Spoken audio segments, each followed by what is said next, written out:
Hello दोस्तों, स्वागत है आपका एग्जा स्टडी 92 पर। जैसा कि आप लोग को पता है कि इस चैनल के माध्यम से हम लोग कंप्लीट कर रहे हैं घटनासार करंट अफेयर्स वार्षिकी की बुक, जो 15 दिन पहले पब्लिश हुई थी। उसको हम लोग कंप्लीट कर रहे हैं और उसी के क्रम में यह आप लोग की सातवीं क्लास है। क्लास समझ लीजिए या डिस्कशन वीडियो समझ लीजिए, जो समझना है समझिए।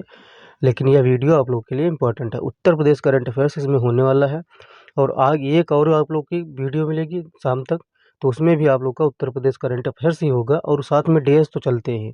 कोई टॉपिक ऐसा ले लेते हैं, जैसे आप लोग का विविध से टॉपिक होता है तो वो ले लेते हैं, जैसे वो डेज और उसकी थीम एक एक पेज करके हम लोग कंप्लीट कर रहे हैं। तो आज आप लोग का डेज और थीम कंप्लीट हो जाएगा इसी वीडियो में। तो डेज और थीम को छोड़ के खेल और खिलाड़ी ले लेंगे या कोई अन्य अन्य टॉपिक ले लेंगे जो छोटा टॉपिक हो और साथ में कवर होता रहे। तो हम लोग अंतर्राष्ट्रीय करंट अफेयर्स कंप्लीट कर चुके हैं, वो भी अद्यतन सार वन लाइनर के फॉर्मेट में। हम लोगों को डिस्क्रिप्टिव अंतर्राष्ट्रीय करंट अफेयर्स पढ़ना है इस अद्यतन सार को फिनिश करने के बाद में, और साथ में यूपी स्पेशल तो फिनिश ही हो रहा है। तो इसको फिनिश करने के बाद में उत्तर प्रदेश बिहार स्पेशल स्टार्ट करेंगे और साथ में आप लोग का अद्यतन सार चलता रहेगा। तो दो वीडियो आप लोग को देने की कोशिश रहेगी कि दो वीडियो मिलती रहे, आप लोग का जल्दी से जल्दी करंट अफेयर्स फिनिश हो जाए, क्योंकि नज़दीक डेट है, सारी डेट्स नज़दीक हैं। कोई भी ऐसा नहीं एग्ज़ाम नज़दीक ना हो। 22 दिसंबर को पीसीएस लगा हुआ है आप लोग का, 13 दिसंबर को बीपीएससी है और आर संभवतः 2 जनवरी में लग जाएगा। तो ये सब एग्ज़ाम्स को देखते हुए दोस्तों हम लोग करंट अफेयर्स कवर कर रहे हैं। तो चलते हैं अपनी वीडियो की तरफ, अपनी क्लास की तरफ। देर न करते हैं और बीच-बीच में कोई ना कोई बात करते जाएँगे जो याद आती रहेगी। सारी बातें आप लोग के लिए ही है, आप लोग के लिए ही इम्पोर्टेंट है, तो वह हम लोग डिस्कशन करते हैं थंबनेल पर। तो आप लोग के लिए इम्पोर्टेंट सारी बातें हो जाती हैं। तो यह दोस्तों आप लोग की घटनासार की बुक की पीडीएफ है, उसी के माध्यम से हम लोग कवर कर रहे हैं। चाहे आप लोग इसको ज़ूम कर लेते हैं थोड़ा दोस्तों, आप लोग की सुविधा के अकॉर्डिंग इसको ज़ूम कर लिया, क्योंकि आपको भी विजिबिलिटी हो, हमको भी पढ़ाने में विजिबिलिटी हो। तो दोस्तों चाहे पीपीटी हो और चाहे पीडीएफ हो, दोनों में अंतर कुछ नहीं होता, सिर्फ अंतर होता है विजुअलिटी का। पीपीटी पे कुछ ज़्यादा अच्छा लगता है और पीडीएफ में जो अच्छा नहीं लगता है ज़्यादा, कि हमको एक अंदर से साइकोलॉजिकल वो हो जाता है, सोच हो जाती है, थिंकिंग हो जाती है कि हम पीडीएफ से पढ़ रहे हैं। लेकिन ऐसा नहीं होता, अक्षरों का और उसमें कंटेंट का कोई बदलाव नहीं होता है। जो छात्र सीरियस होते हैं वो चाहे पीडीएफ से पढ़ाओ चाहे पीपीटी से पढ़ाओ, उसको बुक से मतलब होता है कि हमको करंट अफेयर्स की बुक घटनासार की कंप्लीट करनी है, तो वह चाहे पीडीएफ से मिले और चाहे पीपीटी के माध्यम से मिले, दोनों सेम चीज़ें होती हैं। तो दोस्तों ये सब चीज़ें आप लोगों के लिए हैं और 2-3 मिनट तो करंट अफेयर्स स्टार्ट करने में आप लोग दे ही सकते हैं। और आप लोग मैच्योर होंगे अगर आप लोग पीसीएस और बीपीएससी और आर-आर की तैयारी कर रहे होंगे, किसी भी वनडे एग्जाम की तैयारी कर रहे होंगे, तो प्रिपेयर्ड होंगे कि हाँ हमको करंट अफेयर्स करनी है। तो 4-5 मिनट तो बातें कर ही सकते हैं हम लोग, सामने होते तो हम लोग बात करते, तो 4-5 मिनट तो ऐसे निकल जाता है शॉर्ट वीडियो भी देखने में। तो बात आप लोग 1.5-2 गुना स्पीड में देख सकते हैं वीडियो को। इतनी स्लो धीरे तो थोड़ा हम स्लो चलते ही हैं, क्योंकि कुछ लोगों को समझ में आता है स्पीड में, कुछ लोगों को नहीं समझ में आता है। तो दोस्तों आज का पहला पॉइंट आप लोग का है उत्तर प्रदेश करंट अफेयर से संबंधित, ये आप लोग का डिस्कशन हो चुका है, ठीक है। अब हमको डिस्कशन करना है पहला स्वदेशी क्रैश फायर टेंडर, ठीक है। पहला स्वदेशी क्रैश फायर टेंडर डिस्कशन करना है, तो इसको डिस्कशन कर लेते हैं। तो भारत की पहली स्वदेशी रूप से निर्मित क्रैश फायर टेंडर दमकल का निर्माण विकास भारतीय एमएसएमई फर्म नोएडा द्वारा किया गया है। किसके द्वारा किया गया? नोएडा द्वारा। बस यही पूछा जाएगा कि भारत की पहली स्वदेशी रूप से निर्मित क्रैश फायर टेंडर दमकल का किस जिले की एमएसएमई ने किया है? तो नोएडा द्वारा किया गया है, ठीक है। भारतीय एमएसएमई है, नोएडा द्वारा किया गया है, तो यह याद रखना। भारतीय वायुसेना ने इसके लिए कितने करोड़ रुपए दिए? 291 करोड़ रुपए दिए हैं। बस याद रखना यही। क्या याद रखेंगे? पहला स्वदेशी क्रैश फायर टेंडर नोएडा द्वारा बनाया गया और 291 करोड़ रुपए दिए हैं। किसने दिए हैं? तो भारतीय वायुसेना ने दी, ये भी याद रखना, ठीक है। थल सेना नहीं, वायुसेना ने। आगे बढ़ते हैं दोस्तों। आगे बढ़ने के साथ साथ में यह इम्पोर्टेंट नहीं है एग्जाम पॉइंट ऑफ व्यू से, और बाकी यह इम्पोर्टेंट है। अगला पॉइंट देख लेते हैं। प्रोजेक्ट प्रवीण के तहत कौशल प्रशिक्षण दिया जाएगा। प्रोजेक्ट प्रवीण या पूछ लिया जाएगा प्रोजेक्ट प्रवीण क्या है, तो कौशल प्रशिक्षण देने के लिए यह प्रोजेक्ट है, ठीक है। क्या है इसमें? 61,000 से अधिक छात्रों को कौशल प्रशिक्षण देना। तो यह नंबर कभी नहीं पूछा जाएगा। तो अराउंड 61, 60, 62 हज़ार के आसपास याद रखना, क्या इतना आप एक बार पढ़ लेंगे तो आप लोग को याद हो जाएगा। ठीक है, आगे बढ़ते हैं। तो प्रोजेक्ट प्रवीण के साथ में 61 हज़ार के आसपास छात्रों को कौशल प्रशिक्षण दिया जाएगा। और इसमें है क्या, इस योजना के अंतर्गत युवाओं को रोजगार बाजार हेतु तैयार करने के लिए मुफ्त कौशल प्रशिक्षण और आधुनिक पाठ्यक्रम प्रदान किया जाएगा। यह इसका काम होगा, किसका, प्रोजेक्ट प्रवीण का। यह इम्पोर्टेंट है आप लोगों के लिए। आगे जो पॉइंट है, परियोजना के माध्यम से राज्य के उच्चतर माध्यमिक विद्यालय के 9 से 12 कक्षा के छात्रों को प्रशिक्षण प्रदान किया जाएगा। ये स्टेटमेंट में दिया जाएगा आप लोगों को, और यही पूछ लिया जाएगा। ठीक है, तो यह याद रखना। तो अगला है, योजना के अंतर्गत छात्र अपने नियमित अध्ययन के साथ में जो पढ़ाई पढ़ रहे हैं, इंटर की हो गई, 11वीं की हो गई, 10वीं की हो गई, 10th की हो गई, 11th की हो गई, 12th की पढ़ाई हो गई और 9th की पढ़ाई हो गई, तो उसके साथ में यह इलेक्ट्रॉनिक्स, आईटी क्षेत्र, इलेक्ट्रॉनिक्स, सौंदर्य, स्वास्थ्य सेवा, परिधान, लेखांकन जैसे और भी क्षेत्र हैं, निःशुल्क प्रशिक्षण प्राप्त कर सकते हैं। ठीक, तो ये अच्छी चीज़ है कि साथ में एक एक्स्ट्रा करिकुलम चलता रहेगा और छात्र थोड़ा कौशल विकास की तरफ जाएंगे। प्रोजेक्ट प्रवीण माध्यमिक शिक्षा और उत्तर प्रदेश कौशल विकास मिशन के बीच एक समझौता ज्ञापन के तहत संचालित किया जा रहा है। वेरी मोस्ट इंपॉर्टेंट हो जाता है स्टेटमेंट। यह 3 स्टेटमेंट देगा तो तीनों में यही 2 देंगे जो ऊपर बता चुके, 9 से 12। और कौशल प्रवीण है क्या, किसके द्वारा शुरू किया जा रहा है, ये सब चीज़ें पूछी जाएंगी। तो प्रोजेक्ट प्रवीण माध्यमिक शिक्षा और उत्तर प्रदेश कौशल विकास मिशन के बीच एक समझौता हुआ है। याद रखना, वेरी मोस्ट इंपॉर्टेंट हो जाता है यह, किन किन के बीच में समझौता पूछा जा सकता है। परियोजना का उद्देश्य राज्य की शिक्षा प्रणाली और पाठ्यक्रम में सुधार करना। परियोजना को 2023 में पायलट प्रोजेक्ट के रूप में शुरू किया गया था। यह याद रखना, कब शुरू किया गया था, तो 2023 में शुरू किया गया था पायलट प्रोजेक्ट के रूप में। आगे बढ़ते हैं दोस्तों। 2024 में, कब, 2024 में इस परियोजना के लिए 150 सरकारी माध्यमिक विद्यालयों के 20,582 छात्रों को प्रशिक्षण प्रदान किया गया। तो और इसके अतिरिक्त 3450 कस्तूरबा गांधी बालिका विद्यालय की छात्राओं को भी इस योजना से जोड़ा गया। तो कितनी, 3450 कस्तूरबा गांधी विद्यालय की छात्राओं को और 20,582 छात्रों को 150 सरकारी माध्यमिक विद्यालयों से जोड़ा गया। ठीक, यह याद रखना, थोड़ा इंपॉर्टेंट हो जाता है, बाकी पढ़ लीजिएगा तो एक दिमाग में पड़ा रहेगा। योजना के तहत प्रशिक्षण लेने वाले छात्रों को स्कूल में ही निजी प्रशिक्षण केंद्रों द्वारा प्रशिक्षण दिया जाएगा। ठीक, निजी प्रशिक्षण केंद्रों द्वारा प्रशिक्षण दिया जाएगा।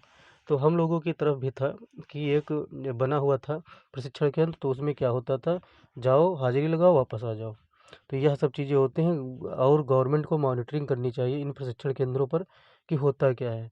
ऐसा तो नहीं कि समझ रहे होंगे आप लोग। चलिए आगे बढ़ते हैं।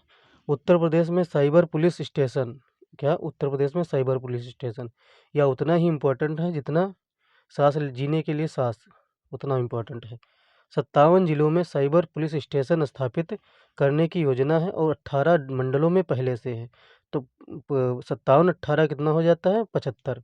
तो 75 जिलों में यह साइबर पुलिस स्टेशन स्थापित किया जाएगा। 75 जिलों में साइबर पुलिस स्टेशन स्थापित करने का निर्णय लिया गया है। ठीक है, तो 18 मंडलों में पहले से, यहाँ देख लीजिए कहाँ, 18 मंडलों में साइबर स्टेशन पहले से शुरू हैं और 57 जिलों में स्टार्ट किए जाएंगे। तो टोटल कितने हो जाएंगे आप लोग के, 75 जिले हो जाएंगे। ठीक है, बस इतना याद रखना, इतना ही यह इम्पोर्टेंट हो जाता है।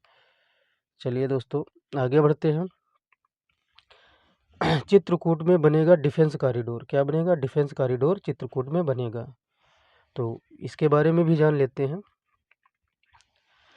उत्तर प्रदेश क्या हो रहा है, रक्षा उत्पादन के क्षेत्र में आगे बढ़ रहा है।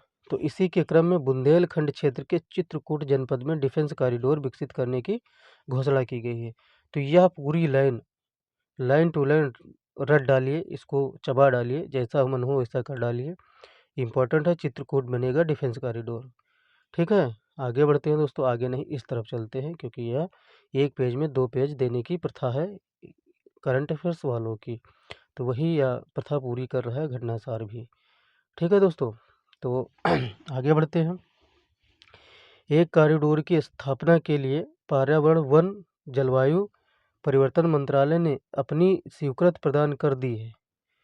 चित्रकूट जनपद के करवी के खुटरिया गांव के पास इस डिफेंस कॉरिडोर की स्थापना की जाएगी। यह पूरी लाइन यहाँ तक यह इम्पोर्टेंट हो जाती है, जिसका कुल क्षेत्रफल 102 हेक्टेयर है। अब 102 हेक्टेयर तो है इसका कुल क्षेत्रफल, लेकिन इसमें लगा हुआ 33% के आसपास इसमें ग्रीन कॉरिडोर बनाया जाएगा। कौन बनाया जाएगा? ग्रीन कॉरिडोर बनाएगा। अच्छा, डिफेंस कॉरिडोर बनाया जा रहा है तो उसमें डिफेंस के ही तो इक्विपमेंट बनेंगे भाई, सामान बनेंगे तो डिफेंस के ही तो बनेंगे। तो यह एक कॉमन चीज़ हो जाती है। तो यह रटने वाली लाइन नहीं है कि इसमें हथियार बनेंगे, टैंक बनेंगे, ड्रोन बनेंगे, हेलीकॉप्टर बनेंगे, बिजनेस बटन बनेंगे, रोबोटिक्स बनेंगे, मिसाइल बनेगी, अन्य सैन्य उपकरण बनेंगे। तो ये सब रटने वाली चीज़ नहीं है। डिफेंस कॉरिडोर का मतलब होता है सुरक्षा कॉरिडोर। तो आप लोग ऐसे ही समझना ना कि डिफेंस कॉरिडोर बन रहा है तो सैन्य उपकरण ही बनेंगे। तो 102 हेक्टेयर की भूमि कुल क्षेत्रफल है इसका, और खुटरिया गांव में शुरू किया गया है, चित्रकूट के जनपद करभी में। अच्छा, इसमें 33%, 33.2% के आसपास, कितना? 33.2% के आसपास क्या बनेगा? क्या बनेगा? इसमें ग्रीन बेल्ट बनेगी। क्या बनेगी? ग्रीन बेल्ट बनेगी 33.6 हेक्टेयर में। इस जो होता है 33.2%, 102 हेक्टेयर का होता है। ठीक है, यह लाइन पूरी इंपॉर्टेंट है, इसको आप लगा लीजिए। या कहीं भी स्टेटमेंट में, इसी स्टेटमेंट में पूछी जाएगी, कहीं भी नहीं पूछी जाएगी। पीसीएस में हो या आरओ में हो या बीपीएससी में नहीं, उत्तर प्रदेश का करंट अफेयर्स आता है, पूछा नहीं जाएगा। यूपी दर्शन पार्क की तर्ज पर वेस्ट टू वंडर पार्क, क्या? Waste to wonder park, waste to wonder park देख लीजिए है क्या। ये वेरी मोस्ट इम्पोर्टेंट है, प्रयागराज में शुरू किया गया है, और प्रयागराज में ये ज़रूरी भी था शुरू करना। लखनऊ में पहले से यह है, क्या? पहले से ही यूपी दर्शन पार्क की तर्ज पर यूपी दर्शन पार्क है लखनऊ में, और यह waste to wonder park Prayagraj जनपद में वेस्ट टू वंडर पार्क की विकसित किया जा रहा है। ठीक, कहाँ विकसित किया जा रहा है? प्रयागराज में।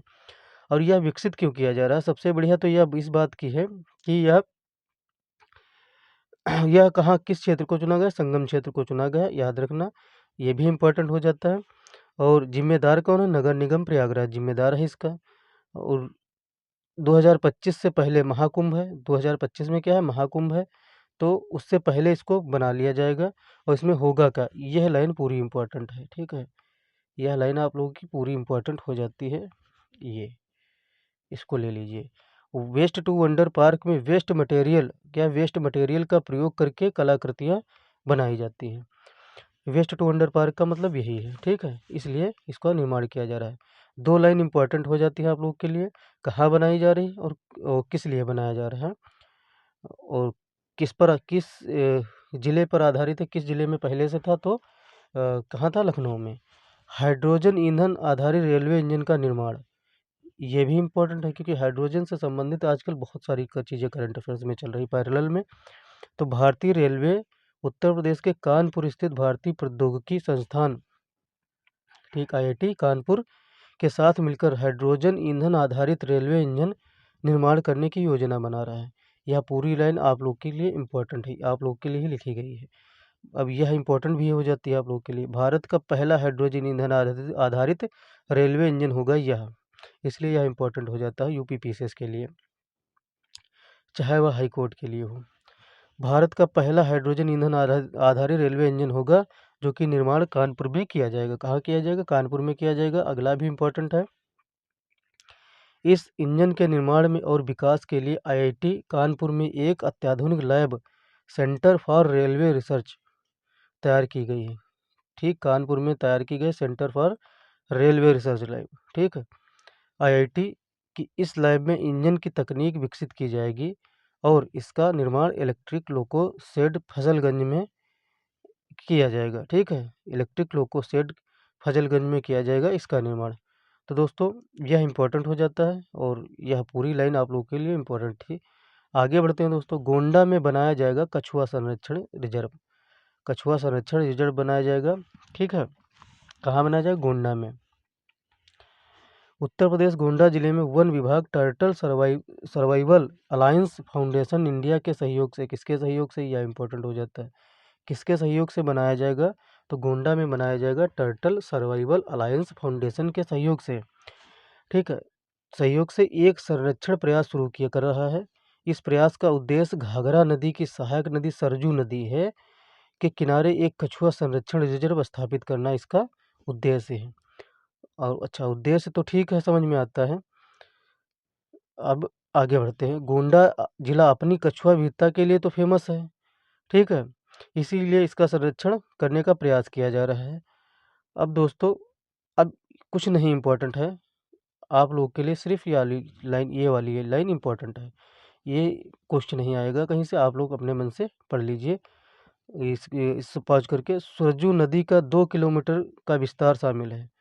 2 किलोमीटर के आसपास का क्षेत्र इसमें शामिल किया गया है, जिसमें विभिन्न प्रकार के क्या होंगे, पौधे की प्रजातियां होंगी, पक्षी होंगे, मछलियां होंगी और पानी के सांप पाले जाएंगे। सिर्फ कछुआ नहीं वो होगा, संरक्षित होगा, सारी चीज़ें संरक्षित होगी सरजू के 2 किलोमीटर के आसपास का क्षेत्र। प्रस्ताव पर स्वीकृत के लिए राज्य सरकार के पास भेज दिया गया है। अनुमोदन पर 10 वर्षों की प्रारंभिक अवधि के लिए एक प्रबंधन योजना तैयार की जाएगी। कितने वर्षों के लिए? 10 वर्षों के लिए तैयार की जाएगी। यह सब दोस्तों स्टेटमेंट में दिया जाएगा। बाकी डायरेक्ट क्वेश्चन आएगा कि कछुआ रिजर्व संरक्षण कहाँ बन रहा है, कहाँ पर बनाया जा रहा है, तो गोंडा में बनाया जा रहा है। वनडे एग्जाम के लिए बस इतना इम्पोर्टेंट हो जाता है। तो दोस्तों आगे बढ़ते हैं।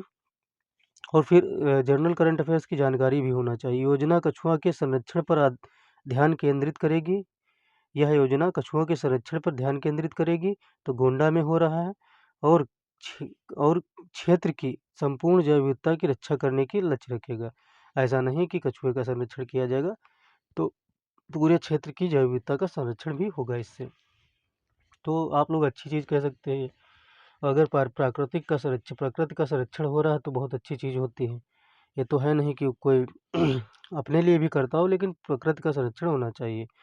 30 से अधिक मछलीय प्रजातियां, 50 पक्षी प्रजातियां और विभिन्न पौधे, पानी के सांपों की 2 प्रजातियां, पानी के सांपों की कितनी? 2 प्रजातियां का संरक्षण शामिल है। नदी में प्रदूषण रोकने और पानी की गुणवत्ता बढ़ाने पर ध्यान दिया जाएगा।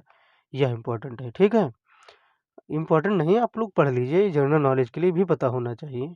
अब जैसे वनडे एग्जाम के लिए तो इतना ही काफ़ी है, गोंडा में हो इसका संरक्षण, कछुआ संरक्षण सेंटर बनना है, ठीक है। कानपुर में पहला गोला बारूद मिसाइल विनिर्माण परिसर का उद्घाटन।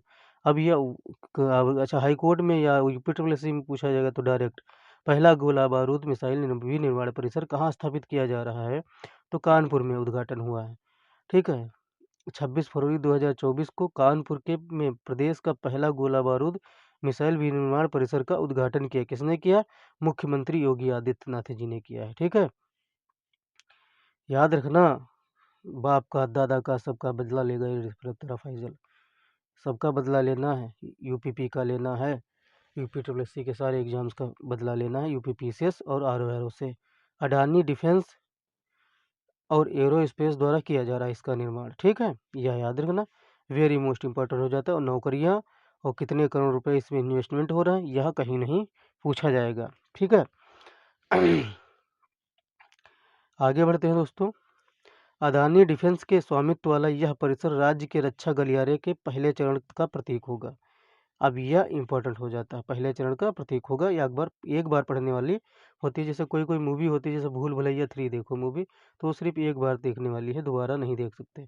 तो ऐसे ही भूल भुलैया वाले स्टेटमेंट होते हैं कि एक बार देखो, भूल जाओ, फिर याद आएगा एग्जाम के टाइम पे, ठीक। आगे बढ़ते हैं दोस्तों। वीर तुम बढ़े चलो, धीर तुम बढ़े चलो, सामने पहाड़ है, सिंह की दहाड़ है, हमेशा निडर रहो। अदानी द्वारा निर्मित यह रक्षा निर्माण परिसर दक्षिण एशिया का सबसे बड़ा रक्षा निर्माण परिसर होगा। कौन सा? दक्षिण एशिया का सबसे बड़ा निर्माण परिसर होगा। यह सशस्त्र बलों, अर्धसैनिक बलों और पुलिस के लिए उच्च गुणवत्ता वाले छोटे, मध्यम, बड़े कैलिबर वाले गोला बारूद का निर्माण शुरू किया जाएगा। एक तो बड़ा गोला बारूद पढ़ रहे हैं कब से, जब से योगी आदित्यनाथ जी आए हैं तब से गोला बारूद। बुंदेलखंड क्षेत्र को बना रहे हैं डिफेंस कॉरिडोर, कानपुर को भी उड़ाए दे रहे हैं कुछ ना कुछ बनाने में, ठीक। बड़ा गोला बारूद पड़ डाले हम लोग इसमें, है ना।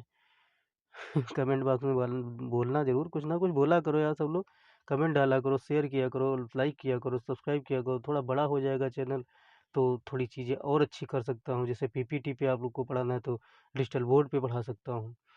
मेरा तो ध्येय ही है कि इस पे फ्री ऑफ कॉस्ट जो दूर-दराज के छात्र हैं, जो फ़ीस ₹100 भी नहीं पे कर पाते हैं, ₹10 भी नहीं पे कर पाते हैं। हम कह रहे हैं पे करने की ज़रूरत क्या है? अगर आप लोगों के खर्चे के भरका यूट्यूब ही दे देता है, कोई दूसरा देने की ज़रूरत नहीं है, ठीक है? तो यूट्यूब मतलब भर का दे देता है कि आप लोग के खर्चे निकल आएँ और आप लोग दूसरे की सैलरी दे दें, ठीक? इतना निकाल देता है यूट्यूब। अगर आप लोग थोड़ा चैनल बड़ा बनाएँगे तो आप लोग को free of cost her batch पढ़वा के दिखाऊँगा इस चैनल पर।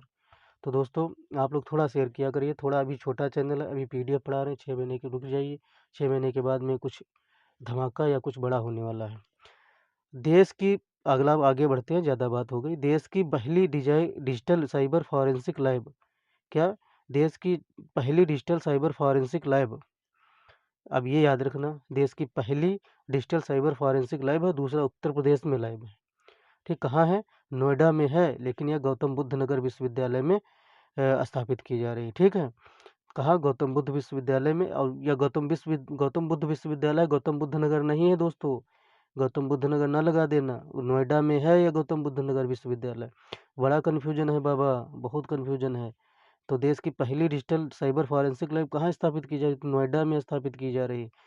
किस विश्वविद्यालय में? गौतम बुद्ध विश्वविद्यालय में देश की पहली डिजिटल लैब स्थापित की जा रही है, ठीक है? इससे देश की सीमा में विदेशी ड्रोन कैमरों, अब इसमें होगा क्या? कैमरा, फ़ोन है, जासूसी उपकरण जितने टूट जाते हैं, जिसका डाटा रिकवरी नहीं होता है, तो उसका डाटा रिकवरी करने के लिए और कहाँ से ये चीज़ें चालू की गई उसका उसका पता लगाने के लिए इसको स्थापित किया जा रहा है, ठीक है? यही जो बोल दिए 1 सेकंड में सब चीज़ें, वही इसमें सब लिखा हुआ है, ठीक है? नष्ट हो चुके संचार उपकरणों और ड्रोन से भी डेटा रिकवर किया जाएगा, डेटा रिकवर किया जा रहा है और ड्रोन के कमांड सेंटर का पता लगेगा, जहाँ से ये संचालित किया जाएगा उसका भी पता लगाया जा सकेगा, ठीक? गौतम बुद्ध विश्वविद्यालय में स्थापित इस लैब में स्वीडन और इजराइल के साइबर टूल का उपयोग किया जाएगा। यह इम्पोर्टेंट हो जाता है, किस देश के? स्वीडन और इजराइल के टूल का प्रयोग किया जाएगा। इससे डाटा एक्सट्रैक्शंस टूल लगाया जाएगा, जिससे नष्ट हो चुके ड्रोन की चिप से डेटा पुनः प्राप्त किए जा सकेंगे और इससे नष्ट हुए उपकरण के ईमेल, फ़ोटो और संदेश आदि को प्राप्त किया जा सकेगा। वही जो बोल दिया वही है सब, ठीक है? और कुछ इसमें चीज़ें नई नहीं हैं। अच्छा, ये फ़ायदा किसको पहुँचाएगा? जो जैसे रॉ एजेंसी है अपनी, ठीक? इन्फोर्समेंट एजेंसी है, ठीक है? और एनआईए है, रॉ है, सीबीआई है, आईबी है, ईडी है, सुरक्षा एजेंसियों को लाभ पहुँचेगा। तो यह बहुत ही इम्पोर्टेंट हो जाता है। कहाँ स्थापित किया जा रहा है? तो अपने नोएडा में स्थापित किया जा रहा है। कहाँ? नोएडा में स्थापित किया जा रहा है। आज कुछ थोड़ा पेन नहीं सही चल रहा है, पेन को बदलना पड़ेगा, तो कल पेन बदल देंगे। आज फ़िलहाल धीरे-धीरे चला रहे हैं, धीरे-धीरे पढ़ा रहे हैं। उत्तर प्रदेश राज्य का छठा रेल कोच रेस्टोरेंट, छठा रेल कोच रेस्टोरेंट है, आप लोग ये याद रखना। तो प्रयागराज जंक्शन में बन रहा है। अभी हम प्रयागराज जंक्शन गए थे, तो प्रयागराज रेलवे स्टेशन जंक्शन गए थे, तो वहाँ पर देख रहे थे तो बहुत स्पीड में काम चल रहा था। मतलब बन ही रहा था, लगातार बन रहा था, बहुत भयानक बन रहा था, वहीं स्थापित हुआ है। मुझे नहीं पता था कि ये उत्तर प्रदेश का छठा रेल कोच रेस्टोरेंट बन रहा है। तो रेल कोच रेस्टोरेंट छठा है, बन रहा है प्रयागराज में। मई 2024 में इसका शुभारंभ किया गया था। तो उससे पहले 5 रेल कोच रेस्टोरेंट कहाँ हैं? तो लखनऊ में एक था। तो नवाबों के शहर लखनऊ में तो पहले ही होना चाहिए क्योंकि उत्तर प्रदेश की राजधानी है। तो रेल कोच रेस्टोरेंट होना ही होना है। बरेली में होना ही होना था, ठीक है? अब वाराणसी में तो जानते ही माननीय प्रधानमंत्री जी का संसदीय क्षेत्र है। झांसी में क्योंकि रानी लक्ष्मीबाई खूब लड़ी मर्दानी, वह तो झांसी वाली रानी थी, वहाँ भी होना चाहिए। आगरा कैंट में क्योंकि ताजमहल है, ताजमहल को देखने के लिए आएँगे तो रेल कोच रेस्टोरेंट में लोग पर्यटक ज़रूर जाएँगे, ठीक है? तो याद रखना, Lucknow, Bareilly, Varanasi, Jhansi, Agra cantt rail coach restaurant पहले से ही संचालित हैं। यह 5 ऐसे हैं जो पहले से संचालित हैं और छठा आप लोगों का प्रयागराज में हो गया। रेल कोच रेस्टोरेंट का संचालन पहले से ही किया जा रहा है। रेल कोच रेस्टोरेंट के रूप में AC2 कोच को एक रेस्टोरेंट का रूप दिया गया है। किसे? AC2 कोच को रूप दिया गया है रेल कोच रेस्टोरेंट के लिए। शाकाहार भोजन उपलब्ध होगा, बहुत बढ़िया काम किया, सिर्फ शाकाहारी भोजन मिलेगा। भाई साहब बाहर जाओ तो ढूंढते ढूंढते थक जाओ, शाकाहारी भोजन कहाँ मिलेगा, नहीं मिलेगा तो आप लोग जंक्शन पे जाना, आप लोगों को बिल्कुल शाकाहारी भोजन मिलेगा, अगर रेल कोच रेस्टोरेंट होगा वहाँ तो कोच रेस्टोरेंट में 56 लोगों की बैठने की व्यवस्था है, ये कहीं नहीं पूछा जाएगा। रेल कोच 24x7 आवर 24 घंटे खुला रहेगा, ये भी इम्पोर्टेंट है। गोरखपुर में भी ऐसे रेल कोच रेस्टोरेंट की खोलने की योजना है। अब धीरे धीरे सब कहीं जंक्शन में खुल जाएगा तो आसानी हो जाएगी। तो दोस्तों यह आगे आप लोग का बजट है, दोस्तों, और यह बजट आप लोग आशा करते हैं पढ़ेंगे, और आज बजट ही हम लोग डील करेंगे, उसके बाद में हम लोग वो चीज़ें डील करेंगे जो आगे डील करनी है, जैसे कि डेज। अब डेज देख लेते हैं हम लोग, ये बजट हम लोग एक वीडियो में कल देखेंगे, कल नहीं, एक दूसरी वीडियो जो शाम तक आ जाएगी उसमें बजट हो जाएगा, तो बजट भी हो जाएगा और दूसरी भी चीज़ें डिस्कशन हो जाएंगे। हो सकता है उत्तर प्रदेश भी सारा फिनिश हो जाए, वो भी डिस्क्रिप्टिव उत्तर प्रदेश, बाकी वन लाइनर उत्तर प्रदेश तो एक ही पेज में सफिशिएंट है, ठीक है। अगर हमको तथ्यसार पढ़ाना हो ना, तथ्यसार तो एक ही पेज में सफिशिएंट है। तो यह आ जाती है आप लोग की दिवस का यह पेज लास्ट पेज है, क्या लास्ट पेज है यह दिवस का। अब दिवस का पेज नहीं आएगा क्योंकि सारे पेज डिस्कशन हो चुके हैं। तो आप लोग जाके पिछली वीडियो देखेंगे तो साथ में वीडियो में लगा हुआ है पेज, मुख्य इम्पोर्टेंट डेज और उसकी थीम का, ठीक है। तो 28 मई देख लेते हैं, 28 मई को कौन सा दिवस मनाया जाता है, विश्व भूख दिवस मनाया जाता है। इसकी थीम इम्पोर्टेंट नहीं, फिलहाल देख लिया जाए तो क्या जाता है, तो नहीं देखिए, जब इम्पोर्टेंट ही नहीं तो क्यों देखेंगे। 22 मई वाला इम्पोर्टेंट है कि अंतर्राष्ट्रीय जैव विविधता दिवस मनाया जाता है, ये पूछा जाता है डायरेक्ट डेट कि अंतर्राष्ट्रीय जैव विविधता दिवस कब मनाया जाता है, तो 22 मई को मनाया जाता है। और इसकी थीम भी एक बार नहीं 20 बार पूछी गई है। तो इसकी थीम क्या हो जाती है, योजना का हिस्सा बने, क्या बने, योजना का हिस्सा बने, इसकी थीम हो जाती है। आगे दोस्तों बढ़ते हैं हम। 21 मई अंतर्राष्ट्रीय चाय दिवस मनाया जाता है, अंतर्राष्ट्रीय चाय दिवस कब मनाया जाता है, 21 मई को। 20 मई को विश्व मेट्रोलॉजी दिवस मनाया जाता है।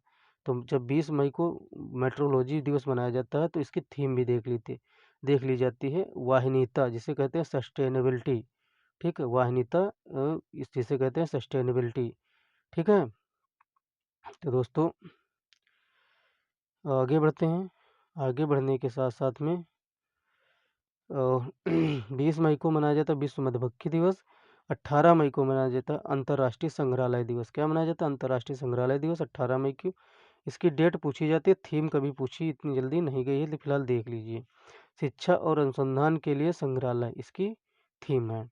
तो दोस्तों आगे बढ़ते हैं, आगे बढ़ने के साथ साथ में हम देखेंगे कि समुद्री महिला अंतर्राष्ट्रीय दिवस। अब ये क्या बला है कि समुद्री महिलाएं भी होती हैं क्या, 18 मई समुद्री महिला अंतर्राष्ट्रीय दिवस नहीं, महिलाओं के जरिए समुद्री जीवों की सुरक्षा से संबंधित है, इसकी थीम है। थीम देख लीजिए, सुरक्षित क्षितिज, क्या है थीम, सुरक्षित क्षितिज, समुद्री सुरक्षा के भविष्य का आकार देने में महिलाएं, ठीक, उनका योगदान कैसा, यह महत्वपूर्ण है, इसीलिए समुद्री महिला अंतर्राष्ट्रीय दिवस मनाया जाता है 18 मई को। अब 17 मई इंपॉर्टेंट हो जाता है आप लोगों के लिए। 17 मई है विश्व दूरसंचार दिवस, क्या है, विश्व दूरसंचार दिवस 17 मई है। समाज दिवस मनाया जाता है, ठीक है, विश्व दूरसंचार सूचना समाज दिवस, ये क्या है 17 मई, कुछ गड़बड़ प्रिंटेड है लग रहा है मुझे। बाकी इसकी थीम देख लीजिए, सतत विकास के लिए डिजिटल नवाचार, क्योंकि इसको इसलिए पढ़ाएं, यह यूपी ट्रिपल एस सी का एक एग्ज़ाम है, यूपी ट्रिपल एस सी का एक एग्ज़ाम है बीपीओ का या जूनियर असिस्टेंट का है, ठीक है। उसमें क्या दिया है, कंप्यूटर का एक पोर्शन दिया है, कंप्यूटर का एक पोर्शन दिया है, उसमें दिया गया है कि सूचना एवं दूरसंचार, उसमें एक टॉपिक है कंप्यूटर में, तो उसके लिए इम्पोर्टेंट हो जाता है 17 मई, ठीक है। 17 मई और मनाया जाता है विश्व हाइपरटेंशन दिवस मनाया जाता है। आगे दोस्तों बढ़ते हैं, 16 मई को मनाया जाता है राष्ट्रीय डेंगू दिवस मनाया जाता है 16 मई को। 16 मई को ही international day of living together in peace मनाया जाता है, ठीक है। तो इसकी थीम पूछी गई है एक बार, तो थीम हम लोग देख लेते हैं, शांति के लिए क्या, शांति के लिए कार्यवाही, शांति के लिए कार्यवाही और हैशटैग वैश्विक लक्ष्यों के प्रति हमारी प्रतिबद्धता, इसकी थीम है। किसकी थीम है? International day of living together in piece. 16 मई देख लीजिए, 16 मई भी इम्पोर्टेंट है। क्या है 16 मई को? अंतर्राष्ट्रीय प्रकाश दिवस। 15 मई को अंतर्राष्ट्रीय परिवार दिवस। 12 मई को अंतर्राष्ट्रीय नर्स दिवस। यह इम्पोर्टेंट है आप लोग के लिए, इसीलिए ये हाईलाइट भी है। हमारी नर्सें, इसका थीम क्या है? हमारी नर्सें हमारे भविष्य, हमारी नर्सें हैं हमारे भविष्य या देखभाल की आर्थिक शक्ति, यह इसकी थीम हो जाती है। अंतर्राष्ट्रीय नर्स दिवस। नर्स दिवस 12 मई को मनाया जाता है। अंतर्राष्ट्रीय नर्स दिवस 12 मई को मनाया जाता है। अंतर्राष्ट्रीय नर्स दिवस 12 मई को मनाया जाता है। 11 मई को दोस्तों विश्व प्रवासी पक्षी दिवस मनाया जाता है। तो विश्व प्रवासी पक्षी दिवस मनाया जाता है 11 मई को। और 11 मई को मनाया जाने वाला विश्व प्रवासी पक्षी दिवस की थीम क्या थी? कीड़ों की रक्षा करें, पक्षियों की रक्षा करें। इसकी थीम थी कि कीड़ों की रक्षा करें, पक्षियों की रक्षा करें, विश्व प्रवासी दिवस, जिसकी जो मनाया जाता है 11 मई को। दोस्तों आगे बढ़ते हैं। विश्व थैलीसीमिया दिवस मनाया जाता है 8 मई को। 8 मई को विश्व थैलीसीमिया दिवस मनाया जाता है और इसकी थीम इम्पोर्टेंट नहीं, आगे बढ़ते हैं। 8 मई को मनाया जाता है विश्व रेड क्रॉस दिवस मनाया जाता है। विश्व रेड क्रॉस और रेड दिवस क्रिसेंट दिवस मनाया जाता है, 8 मई को मनाया जाता है। अब इसकी थीम देख लीजिए, वेरी मोस्ट इम्पोर्टेंट हो जाती है। हम जो भी करते हैं वह दिल से करते हैं। विश्व रेड क्रॉस दिवस। क्या? विश्व रेड क्रॉस दिवस। रेड क्या होता है? लाल होता है अपना दिल। क्या होता है? दिल होता है लाल। तो हम जो करेंगे वो दिल से ही करेंगे, तो रेड से करेंगे। क्या?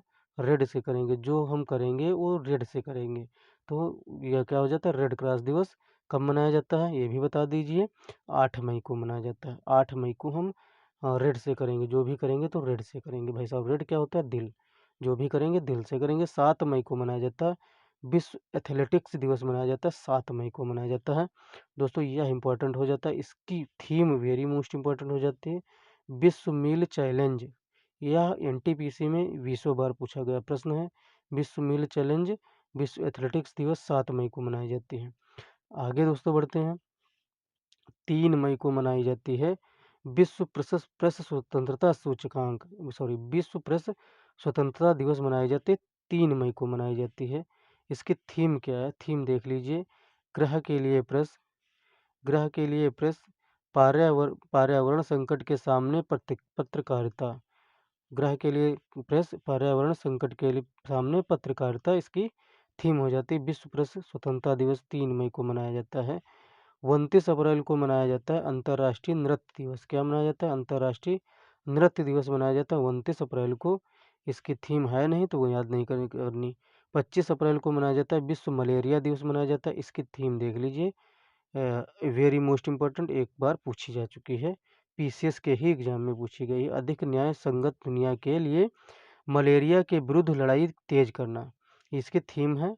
रट्टा नहीं मारना है। विश्व मलेरिया दिवस 25 अप्रैल को मनाया जाता है, इसको रट डालिए क्योंकि यह एनटीपीसी, एसएससी, जीडी, कांस्टेबल सब कहीं पूछी जा चुकी है। 22 अप्रैल वेरी मोस्ट इम्पोर्टेंट, 22 अप्रैल बहुत वजन चीज पृथ्वी दिवस मनाई जाती है 22 अप्रैल को। इसकी थीम क्या हो जाती है? थीम दोस्तों हो जाती है ग्रह बनाम प्लास्टिक। इसकी थीम क्या हो जाती है? ग्रह बनाम प्लास्टिक हो जाती है। आगे दोस्तों बढ़ते हैं। 5 अप्रैल हम लोग आराम आराम से कर रहे हैं, कोई जल्दबाजी नहीं है। 5 अप्रैल को राष्ट्रीय समुद्री दिवस मनाया जाता है।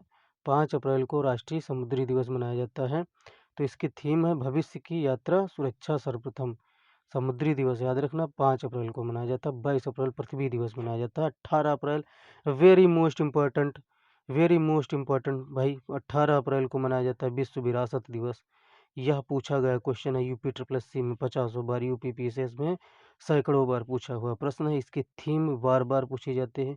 विविधता की खोज करें और अनुभव करें, इसकी थीम है। किसकी थीम है भाई? विविधता की खोज करें, अनुभव करें, किसकी थीम है? विश्व विरासत दिवस की, जो आप लोगों का 18 अप्रैल को मनाया जाता है। 12 अप्रैल को मनाया जाता है अंतर्राष्ट्रीय मानव अंतरिक्ष उड़ान दिवस मनाया जाता है। तो दोस्तों अंतरिक्ष से संबंधित टॉपिक पूछा जा सकता है क्योंकि हाईलाइटेड रहता है हर टाइम पे।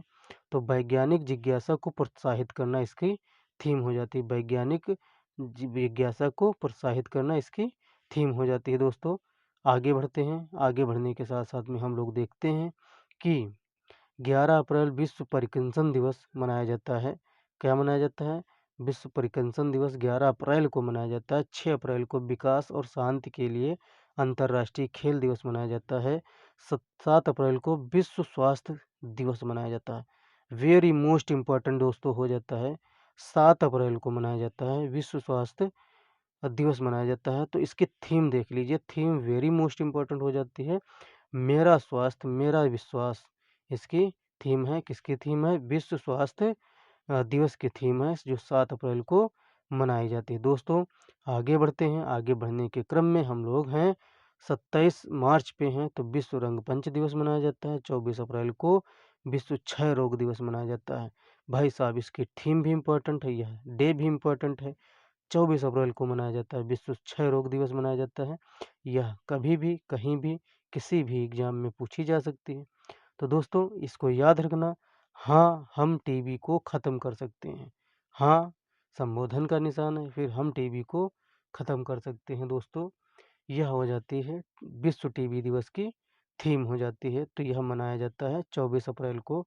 कब मनाया जाता है? 24 अप्रैल को मनाया जाता है।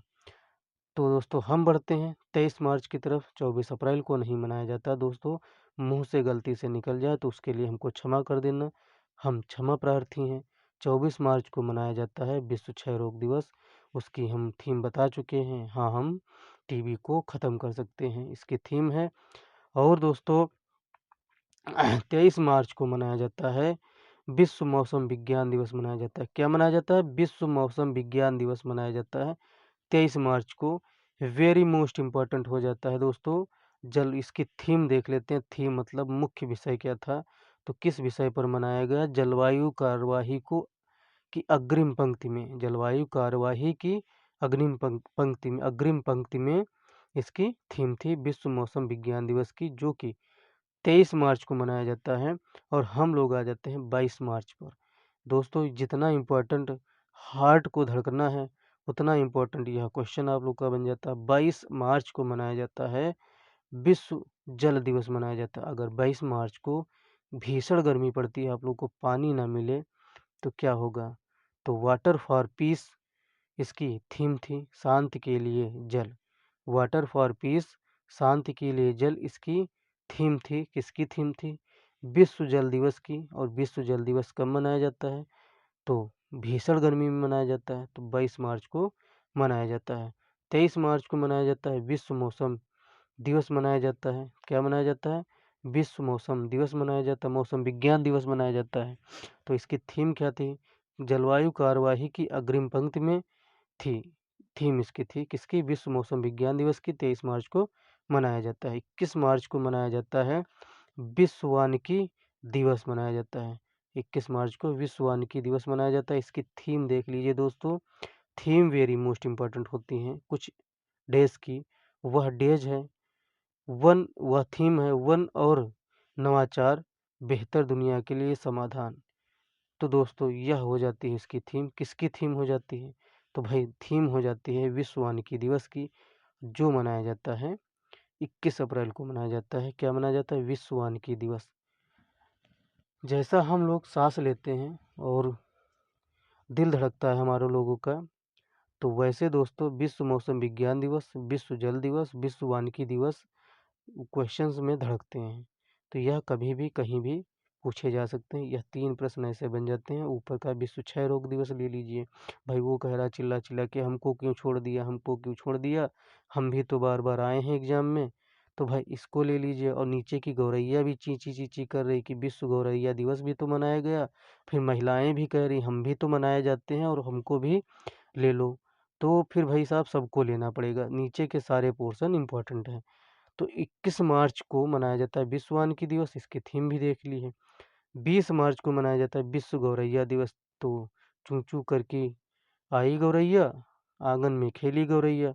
तो गौरैया की थीम दोस्तों हो जाती है गौरैया, उन्हें एक ट्वीट मौका दें। क्या दें? ट्वीट मौका दें। मुझे गौरैया से प्यार है। तो भाई मुझे भी गौरैया से प्यार है।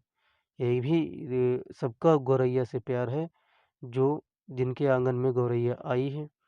तो मनाया जाता है 20 मार्च को। तो उसमें भी भीषण गर्मी होती है। 20 मार्च को गौरैया को पानी पिलाना हमारा काम हो जाता है। 8 मार्च को भाई साहब महिलाएं भी कहती हैं हम वही इम्पोर्टेंट हैं, तो 8 मार्च को मनाया जाता है। और यह भी प्रश्न में बहुत बार आई हुई हैं, महिलाएं जिस प्रश्न में ना आए वह प्रश्न खाली खाली से लगता है। तो अंतर्राष्ट्रीय महिला दिवस की थीम क्या, थीम में कहती क्या है? भाई आ तो गई, कह रही हम हमारी थीम है इंस्पायर इंक्लूजन। क्या है? इंस्पायर इंक्लूजन इनकी थीम है। महिलाएं इंस्पायर और इंक्लूजन थीम को लेकर चलती हैं। 8 मार्च को मनाया जाता है। 5 मार्च को दोस्तों मनाया जाता है अंतर्राष्ट्रीय निरस्त्रीकरण और अप्रसार जागरूकता दिवस। यह वेरी मोस्ट इम्पोर्टेंट हो जाता है। अब निरस्त्रीकरण नहीं होता है, जैसे कहो निरस्त्रीकरण, तो बिना बिना स्त्रीकरण के, तो वो नहीं होता है। निरस्त्रीकरण का मतलब होता है कि शस्त्रों को कम करना, दुनिया में आइटम बम को कम करना, ये सब शस्त्रों को कम करना, मिसाइलों को कम करना, ये सब निरस्त्रीकरण दिवस के थीम के तहत आते हैं। 5 मार्च को मनाया जाता है। 8 मार्च को विश्व महिला दिवस मनाया जाता है। तो दोस्तों आज की क्लास यही थी, यहीं तक थी और हम लोगों ने कंप्लीट की। तो दोस्तों अगर चैनल को आप लोगों ने सब्सक्राइब ना किया हो तो चैनल को सब्सक्राइब कर लीजिए। अगर आप लोग को यह वीडियो स्लो थोड़ा लगी हो तो आप लोग 1.5 गुना 2 गुना स्पीड में देख सकते हैं, कोई रोक टोक नहीं। यूट्यूब वालों ने अपनी एक ऑप्शन दिया हुआ है कि हम 1.5 गुना देखें चाहे 2 गुना।